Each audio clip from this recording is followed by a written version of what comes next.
আমাদের political culture পাল্টাতে হবে। এই শিক্ষার মেধা ব্রেন ড্রেন বলতে যেটা শর্ট টার্মে বলা যায়, আমাদের এখানে হয়েছে ঠিক রিভার্স। মেধাহীন করো এবং এই জাতিকে সেভাবে শাসন। আমাদের পলিটিক্যাল কালচার পাল্টাতে হবে। পাল্টানো মানে ভালোর দিকে নিয়ে যেতে হবে। আমাদের কালচার এর মধ্যে ইনোভেটিভ এডিশন করতে হবে। যেই প্রক্রিয়ার মধ্য দিয়ে আমরা গিয়েছি স্বাধীনতার পর থেকে আজ পর্যন্ত, যা কিছুই আমরা অর্জন করতে পারতাম সেটা আমরা পারিনি। যা কিছুই আমরা এই জাতির জন্য রেখে যেতে পারতেন আমাদের পূর্বসূরি এবং আমরা পারবো, সেটার দিকে আমাদেরকে নজর দিতে হবে। কি আমরা পারিনি সেটা হচ্ছে আমাদের অতীত, কি আমরা পারবো সেটা হচ্ছে আমাদের ভবিষ্যৎ, কি আমরা করব সেটা হচ্ছে বর্তমানের প্ল্যাটফর্ম। এখানে আমরা দাঁড়িয়ে আছি। আমাদের ভবিষ্যৎটা বিনির্মাণ করার জন্য সবসময় আমি বলি, ইতিহাসকে ভিত্তি করে ইতিহাসের মধ্য থেকে ভবিষ্যতের মধ্যে ধারণ করতে হবে। সবসময় বলে না, remember all the good practices and memories. ইতিহাসের মধ্যে তিক্ততা যেটা আছে সেটাকে শিক্ষা হিসাবে নিয়ে সেখান থেকে আমরা ভবিষ্যৎ নির্মাণের জন্য এই ইতিহাসটাকে আমরা ধারণ করব ভবিষ্যতে। অনেক সময় বলা হয়ে থাকে ইতিহাসের মধ্যে ভবিষ্যৎ প্রতীত থাকে, এটা হচ্ছে সেই কথা। কিন্তু বর্তমান বলতে কোনো ভাষার মধ্যে বর্তমান থাকে না, ফিউচার থাকে। Past tense and future tense থাকে একসাথে। যেমন আরবি ভাষায় ফিউচার এন্ড প্রেজেন্ট টেন্স হচ্ছে একটা। আমি আরবি গুলো বলছি না এখানে। তো সেই জন্য কারণ প্রেজেন্ট মোমেন্ট অলওয়েজ পাস্ট হয়ে যায়, ক্রমাগত প্রতি মুহূর্ত পাস্ট হয়ে যাচ্ছে। সেই জন্য ফিউচার দিকে আমাদেরকে বিল্ড আপ। সেই জায়গায় দাঁড়িয়ে এই শিক্ষার মেধা ব্রেন ড্রেন বলতে যেটা শর্ট টার্মে বলা যায়, সেটার বহুবিধ কারণ আছে। ব্রিটিশ ইন্ডিয়ার একটা হিস্ট্রি আছে যে ব্রিটিশকে ইন্ডিয়া সাবকন্টিনেন্ট রুল করার জন্য তাদের মতো কিছু প্রতিনিধি সৃষ্টি করতে হবে, এটা ছিল তাদের মাথায়। তারা রক্ত মাংসে কালারে ইন্ডিয়ান হবে, কিন্তু ধ্যান চেতনায় মেধায় শিক্ষায় কালচারে ব্রিটিশ হবে। তারা কারা? তারা হচ্ছে নবাব রাজা মহারাজাদের বংশধর, যারা তাদের মধ্যস্বত্বভোগী ছিল। তাদেরকে তারা সেইভাবে ট্রেন করত। তারা বলা হতো যে by blood and flesh they are Indian, but they will be British by education, by thinking, by culture. তাহলে আর তাদেরকে সশরীরে এসে এখানে রুল করতে হয়। মেধার ব্রেনের সাথে এটা মানে ব্রেন ড্রেনের সাথে এটা তুলনা করলাম এখানে। এই জন্য আমাদের এখানে হয়েছে ঠিক রিভার্স। মেধাহীন করো এবং এই জাতিকে সেভাবে শাসন। আমাদেরকে মেধাহীন করার জন্য এখান থেকে ব্রেন ড্রেন হয়েছে, তারা আসে না। কেন আসে না? যেই রুমের মধ্যে অক্সিজেনের অভাব হবে সেখানে কি মানুষ বাঁচতে পারে?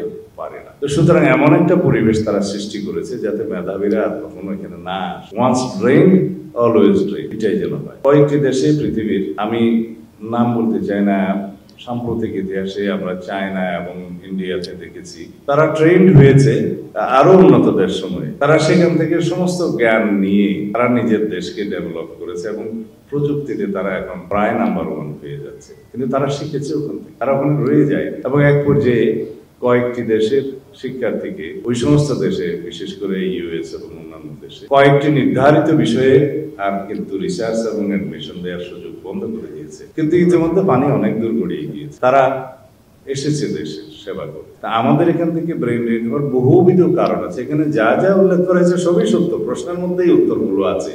এখানে আমরা যেমন হ্যাপিনেস ইন্ডেক্সে আমরা পিছিয়ে আছি, আমাদের উন্নয়ন কম, আমাদের বিশ্ববিদ্যালয়গুলো গ্রেডেশন ভালো না, বিশ্বমানের নয়। আমরা এখানে জীবনযাত্রার মান আমাদের অনেক নিচে, আমাদের এখানে কাজের বৈষম্য আছে, চাকরির ক্ষেত্রে বৈষম্য হয়, ব্যবসার ক্ষেত্রে অনেক বেশি আমাদের ঝুঁকি ঝামেলা হয়। অনেক বিষয় আছে এখানে যাতে মেধাবীরা না আসে, ফিরে না আসে এবং ব্রেন ড্রেন হওয়ার জন্য। কিন্তু এখানে একটা মোস্ট ইম্পর্টেন্ট কথা আপনাদেরকে বলি, যে বিষয়গুলো আমাদের একদম গোড়া থেকে খেয়াল করা দরকার। মাতৃভাষায় সেকেন্ডারি লেভেল পর্যন্ত আমাদেরকে অবশ্যই শিক্ষাটা বাধ্যতামূলক করতে হবে। কারণ শিশু মায়ের কাছ থেকে যে ল্যাঙ্গুয়েজটা শিখে সেটা ব্যাকরণ সহ শিখে না, সেটা একেবারে বাই জিন্স শিখে, সেটা দিয়ে তাকে বুঝতে হবে।